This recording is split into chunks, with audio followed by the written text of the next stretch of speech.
Hi everybody, this is my 1975 Moto Guzzi T3. It's 39 years old this year, and it's been sitting in my barn for the last 5.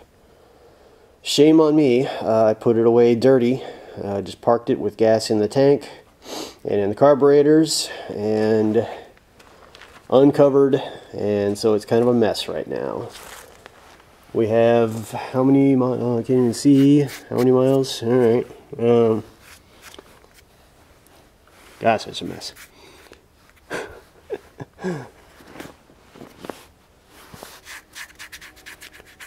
I believe it's got 53,000 miles on it. Can't really see it right now. Anyway, what I want to do is replace the battery, take the tank and carbs off, clean them out, change all the fluids, and get this thing running again. It's been a great bike. I've had it about 20 years, and it's going to need some help. It's been in a lot worse condition than this. When I got it, it was a wreck, and I basically built this bike. So let's see what it's going to take to put it back together.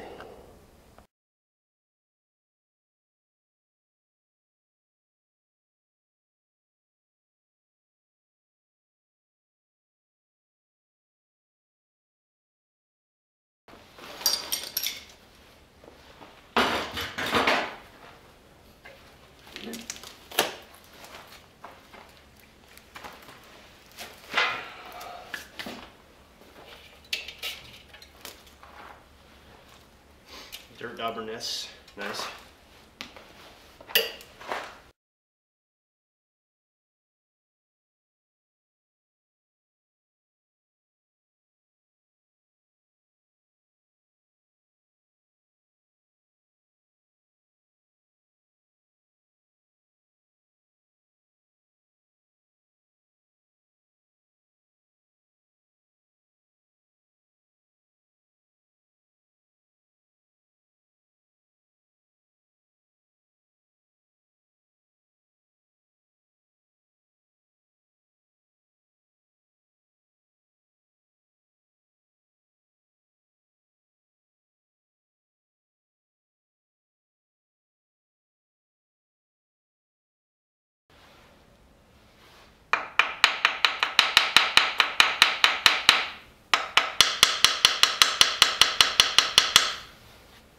The slides are stuck.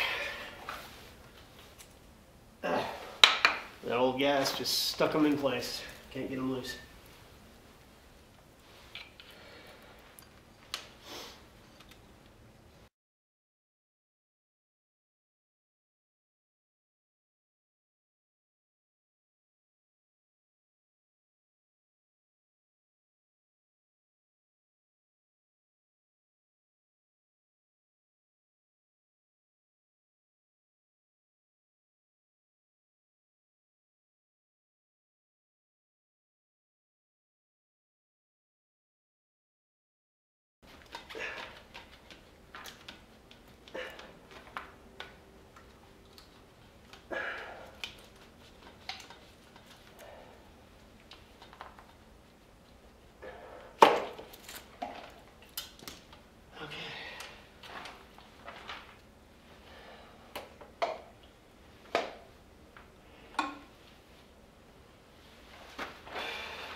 Okay, both really funky carburetors are off, but they're frozen inside. The slide is just stuck. The needle's stuck down in that bad gas and glued in place. So you got to get all this apart, maybe soak them in carburetor cleaner, give that a chance to work.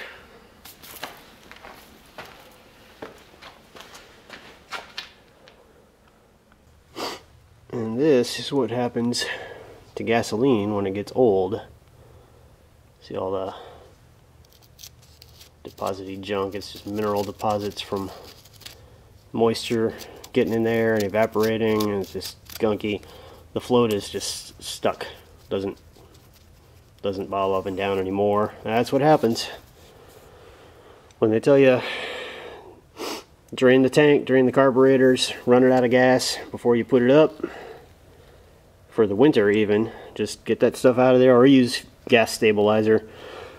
But that's what happens. All these autofocus, these little jets here are going to be plugged up with more of the same gunk, and I'm sure there's lots of that inside this chamber here where the slide is. These are weird square slide carbs. The slide is stuck in there, doesn't slide anymore, so all that's got to be soaked and scrubbed and all these little orifices cleared out so this thing will work again. But that's what happens. Alright, so I just removed the throttle cable, and the top came off with it.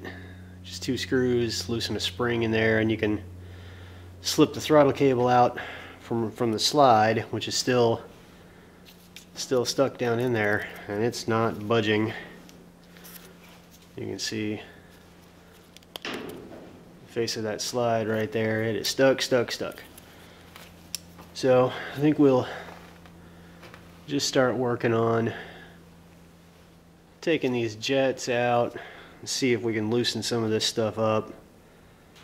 That old needle valve is frozen solid in there. I'm going to start taking stuff apart.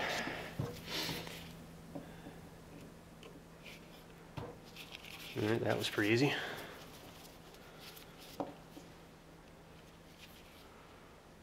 That's the main jet there. There it is.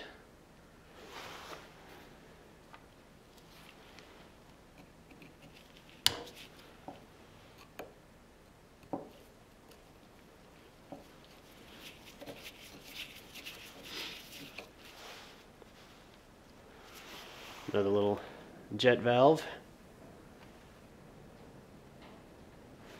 All these are going to be plugged with this goop and require a good soak to get them out. All this junk on here. Yeah. Gunk. It's going to take some doing to get all that cleaned up.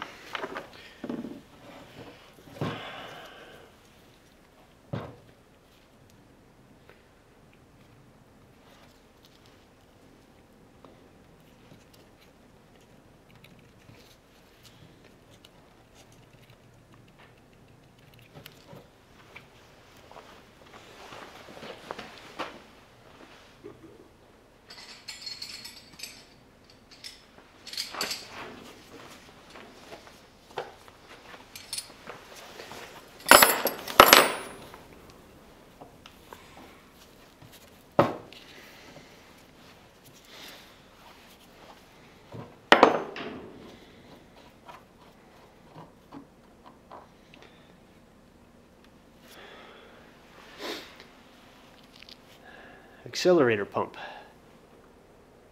It's got a little spring in it and a squishy pump, so the needle from that slide pushes down in here. When you open the throttle, that spring pushes back and squirts fuel into the airstream.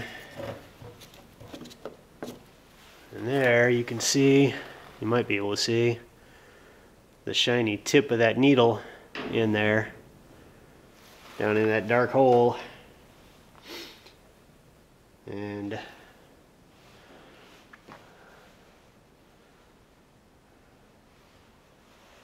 figure out how to get that thing out of there.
fuel cleaner screen. All right. Some old gas still in there.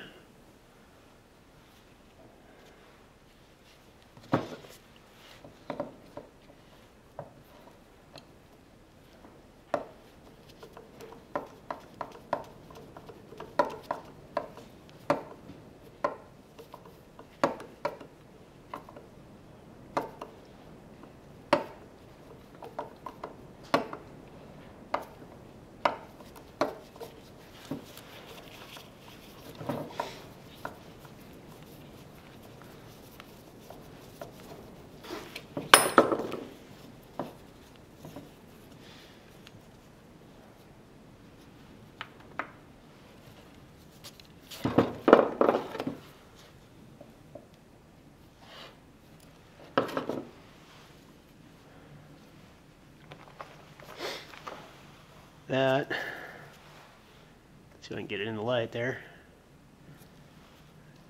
That is the air mixture, excuse me, the air fuel mixture screw. And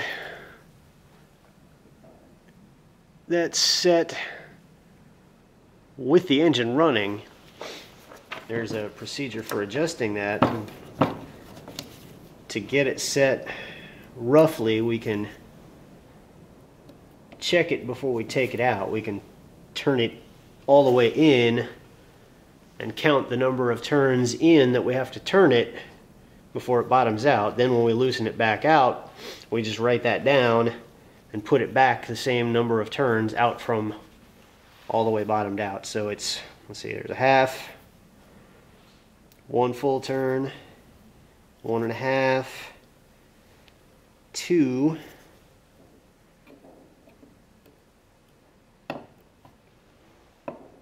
looks like 2 full turns in. So that's easy to remember. Now that we know that, we can take it all the way out.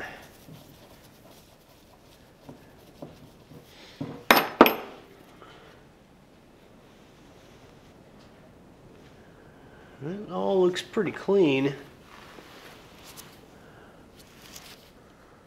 Looks pretty clean. It's gunky, but it's not all tore up with mineral deposits, and it's just got that old gas all over it. Not too bad. I pulled out this this guy's a slide stop screw. It's how you set your idle speed on these carburetors. Right, so that little needle goes in here and pushes up against an incline in the slide on the inside, and it keeps the slide from falling all the way down. It holds it open a little bit. And I just for laughs tightened it up to see if I could touch the slide and get it to move, and it felt like it moved a little bit. So maybe I can get it to move just a little bit, get it to wiggle around a little bit in there. But let's keep going with our tear down here. This is the choke on these carbs. It's an enriching valve is what it is, rather than a choke. There's a plunger in here with a rubber bit in the bottom, and you lift that up, it opens up this valve and lets more fuel in to the carburetor, or to the air passage. And that's how you start it cold, is each carb has one of those. You lift it up and start it on a cold day like that. Those wear out. The rubber bit in the bottom just gets hardened and doesn't seal anymore, so I've got a new set of those to put in just on general principle. Take that out, and it just lifts right out like that, and you can kind of see how it's got a little indentation in the bottom. Usually when they get like that, they don't seal anymore, so you're running permanently rich and badly too. So this whole thing, you can just toss that out and replace the whole mess.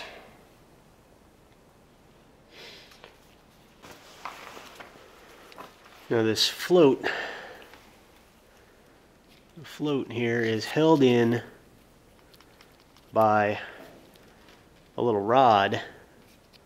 This little rod that goes all the way through there. You see a bit of it sticking out on this end. You got to get that loose and slide it all the way out so you can get the float out. It's stuck. It's really stuck. I can't move it with my fingers, which you should be able to do. So it's just seized up in there with all that old gasoline. So if I can get hold of it with needleless pliers and just worry it back and forth like that, you can see it coming out, and here it comes. Now I can probably get fingers on it. There we go. So it's just a little rod like that. Oh, sorry. Yeah. And then the float should just,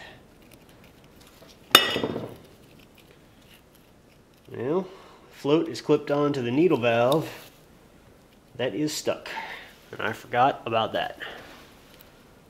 So we're gonna have to get that needle valve dislodged somehow without breaking the float.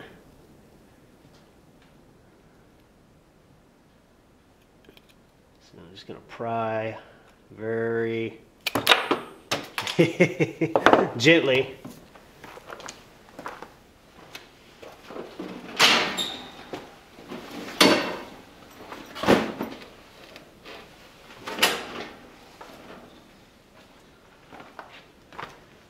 That wasn't so bad. All right, there's the float, which I'm hoping is still usable. Hoping it hasn't sprung a leak somewhere. Then the old needle valve right there with the red rubber tip on it. These are meant to be replaced too. And it's been a number of years, even before I parked to the bike, so it just slips out.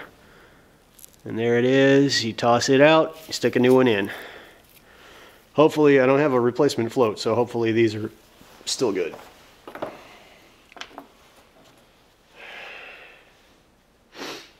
Now if we can get that slide to move. Again, not something you want to be really pushing and prying on a whole lot. Oh, it went clunk in there. Oh, there we go. Look at that. I just pushed down on it and it was enough to get it to move. There's the slide. Weird square bore Italian carburetor has square throttle slides in it. There's the intake side and the output side. Long needle sticks down out of it, goes into that. I don't know if you can see. There's a hole down in the middle that this needle goes down into and shuts. It acts like a valve. It shuts off or greatly reduces the flow of fuel that comes up through that hole. And on this carburetor, it also happens to go down into this hole in this accelerator pump like that, and it's spring loaded, so this goes down when the throttle is off, and then when you open the throttle, you twist the throttle open, and it squirts gas out of the top and into the airway and enriches the mixture so you can get a quick start.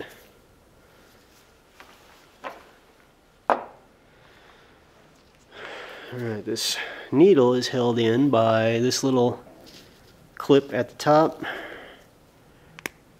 which just pops out like that. And there are three or four different positions this needle can be in. So you want to try and remember which one, remember what it looked like when you took it out, because you can see these notches in it right there. There we go. There's three little notches, and I believe I was in the middle one, so we're going to want to put it back in there the same way.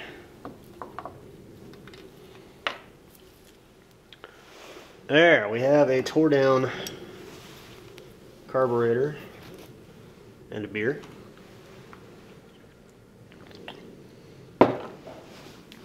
And now we've got to clean up all this junk, all this garbage in there. Get all those deposits out.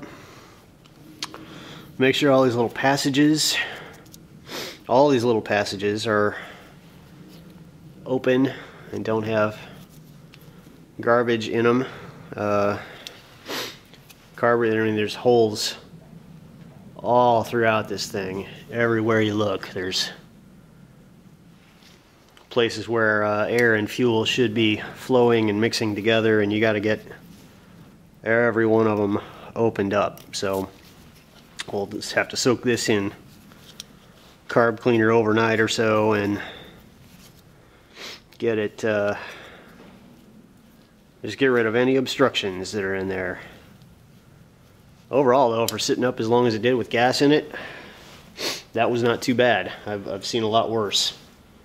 It was indoors too that whole time, so it's not like it got rained on for several years. So, alright, I'll clean this one up, do the same to the other one, and then we'll talk about the gas tank.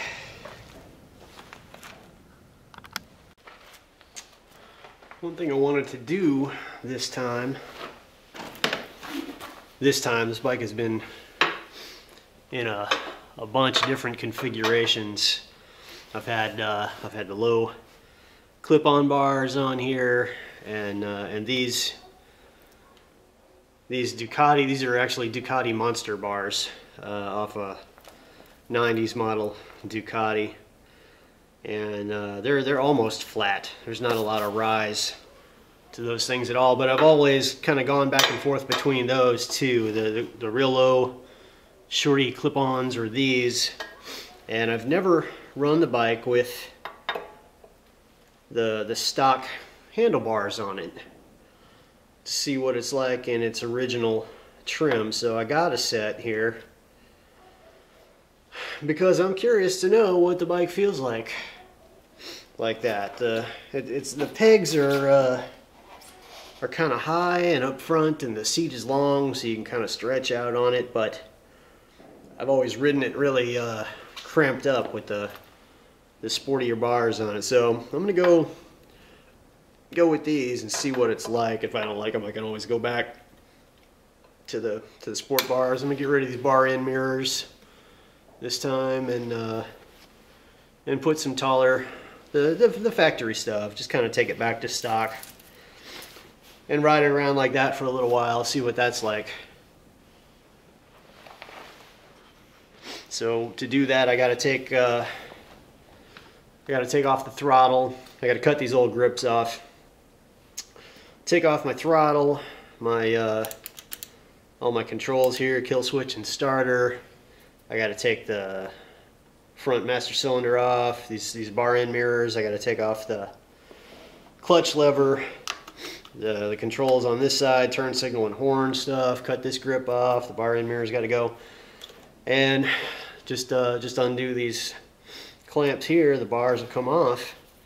All that stuff will just kind of hang around while I bolt these bars back in and just try to get a rough adjustment for where I want to sit. I won't really know until I get the seat back on it, but you can kind of move them around. And then put all this stuff back on these bars. I got a new set of grips, get rid of these spongy ones, and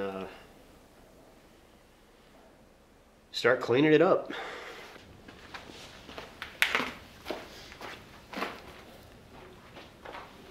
Hey, quick update on the bike here. I got a new battery. I got it flooded and charged. Stuck it in here right quick. I have the carbs off still. They're still in the cleaner. Spark plugs are out because I'm going to change them anyway. Probably the wires too. But I wanted to squirt a little oil into the top end, and just so it's not turning over dry and scratching up the cylinders too badly. That's what this plastic is for, because that oil is gonna go somewhere out the spark plug holes. When I do what I'm about to do here, I just wanted to put the battery in, power it up, and spin the starter. See if the engine turns over or if it's seized. I can't imagine it being locked up. It's been sitting indoors, out of the weather. It is a barn, so it's not climate controlled or anything, but it should be okay. So let's see what we got.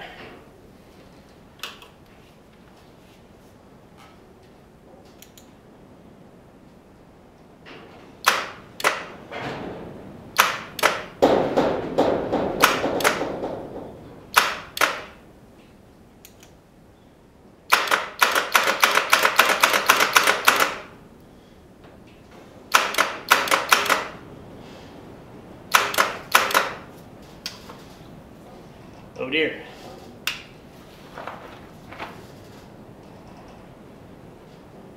That sort of sounds like a seized engine.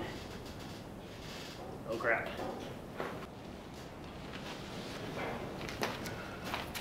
Well, yeah, it looks like the engine is seized. I did, however, go into this little hole in the side of the transmission that exposes the flywheel teeth, the teeth that the starter engages with. It's for checking the timing with a timing light, and you also have the benefit of having access to those teeth, and you can put a screwdriver in there and kind of pry up and down to move the engine a little bit. So I just sort of worked on that a bit, and I did get it to turn a little, so it might be okay. I'm gonna try something else here. Put it in gear, all the way in the top gear, and just kind of rock the back wheel. There.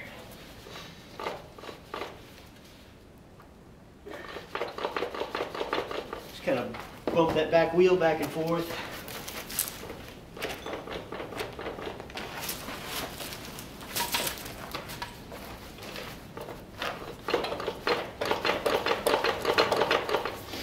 Doesn't really feel like anything's happening there.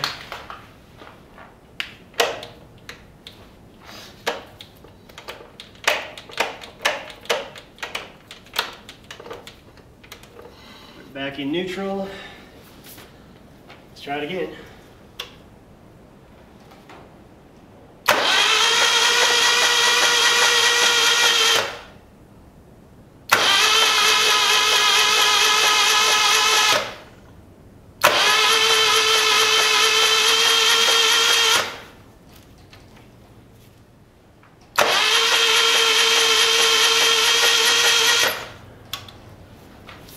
Well, that's something.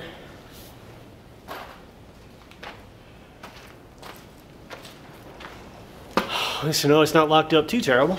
It did turn. I'll do a compression check, but compression's gonna check a little weird. At least until those rings seat up again. It's been sitting a while, so it won't read true until it's had some time to run and heat up, and we'll let those rings seat again. But we're on our way.